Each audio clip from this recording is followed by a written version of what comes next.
4th ఎప్పుడో ఢిల్లీలోకి వెళ్ళి ధర్నా చేస్తాడంట బుధవారం. అతను ఢిల్లీలో ఎందుకు చేస్తున్నాడు తెలుసా? మరి 22వ తారీఖు నుంచి అసెంబ్లీ ఉంది కదండి, అసెంబ్లీలో వస్తే మన బండారం బయటపడింది.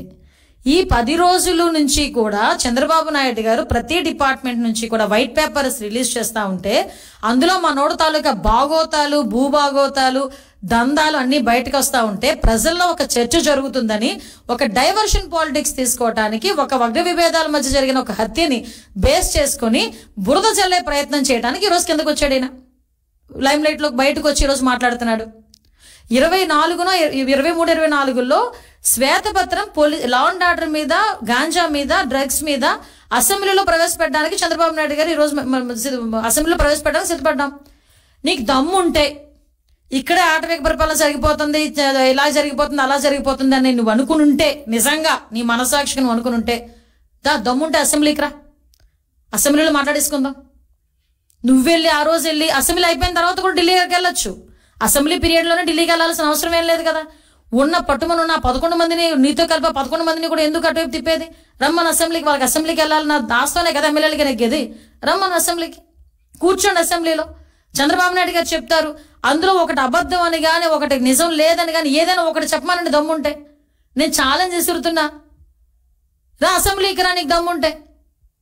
ఈరోజు నీ మీద నువ్వు ఎన్ని అబద్ధాలు మాట్లాడుతుంటే నేను ఒకటే అడుగుతున్నా, అక్కడ జగన్మోహన్ రెడ్డి అవనేయండి, వేరే వాడు ఎవడైనా అవనేయండి, గవర్నమెంట్ మీద తప్పుడు ఆరోపణలు చేస్తే కేసులు పెట్టడానికి కూడా వెనుకాడం, చట్టపరమైన చర్యలు తీసుకోవడానికి కూడా ఎట్టి పరిస్థితులను వెనుకాడం.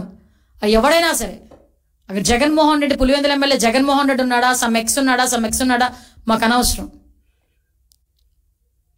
ఎందుకు ఒకటే చెప్తున్నా, RRR గారు ఉన్నారండి, రఘురామకృష్ణరాజు గారు.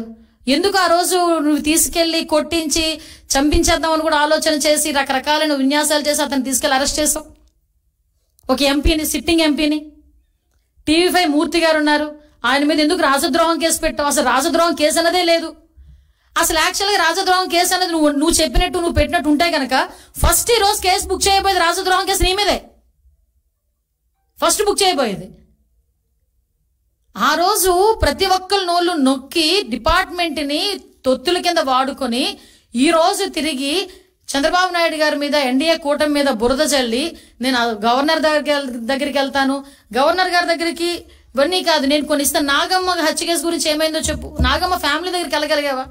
పులివెందెల్లో నాగమ్మని హత్య చేశారు. ఎందుకు? నీకు ఓట్లు వేసిందే కదా పాప నాగమ్మ. కనీసం ఇంటికైనా వెళ్ళగలిగావా? పోనీ సీఎం స్థాయిలో వెళ్ళలేకపోయావు, మరి మొన్ననే వెళ్ళలేకపోయావా? ఒక్కళ్ళ గురించి మాట్లాడలేక, ఒక్కళ్ళ గురించి ఏంటది దానికి కనికరం చూపించకుండా, కన్సెంట్ చూపించకుండా ఈ రోజు రాజకీయంగా ఏదో రకంగా బురద చల్దామని నోటికి వచ్చినట్టు మాట్లాడుతున్నాం. మేము ఒకటే చెప్తున్నా, ఈరోజు గాంజా విషయంలో మొన్న మన వినుకొండ ఇష్యూలో కూడా వాళ్ళ ఎక్స్ఎమ్మెల్యే చెప్పాడు గంజాయి మత్తులో చంపాడని. ఈ రోజు జరుగుతున్న ప్రతి ఇన్సిడెంట్కి వెనకాతల గంజా అన్నది బేస్ అయిపోయింది. ఆ 5 సంవత్సరాల కాలంలో గంజాయిని అనకూడదు కానీ ఒక రాష్ట్ర పండుగ పండించారు వీళ్ళు. విపరీతంగా విచ్చలవిడితనం పెరిగిపోయింది. ఒకసారి మొన్న ఎప్పుడో బయటకు వచ్చి అంటాడు విషపు బీజాలు ఏదో సంథింగ్ విషపు బీజాలు నాటుతున్నారు ఏదో మాట్లాడాడు. అరే ఆల్రెడీ నువ్వు నాటేసావు విషపు బీజాలు. 5 సంవత్సరాలకే 5 సంవత్సరాల ముందే నువ్వు నాటేసావు విషపు బీజాలు లాస్ట్ 5 years లో. దాని తాలూకు అవశేషాలు ఇప్పుడు కొన్ని బయటపడుతున్నాయి. వాటిని ప్రక్షాళన చేసుకోవాల్సిన బాధ్యత మా మీద ఉంది. డిపార్ట్మెంట్ కూడా ప్రస్తుతం వరకు ఏమైపోయిందంటే, ఇంతవరకు డిపార్ట్మెంట్ కూడా కొంతమంది ఇప్పటికీ పరదాలు కట్టడానికి బారికేడ్లు వేయడం పరిస్థితి అయిపోయినట్టు అయిపోయింది. అది కాదు, వాళ్ళు కూడా రంగంలో దిగుతున్నారు డిపార్ట్మెంట్ వాళ్ళందరూ.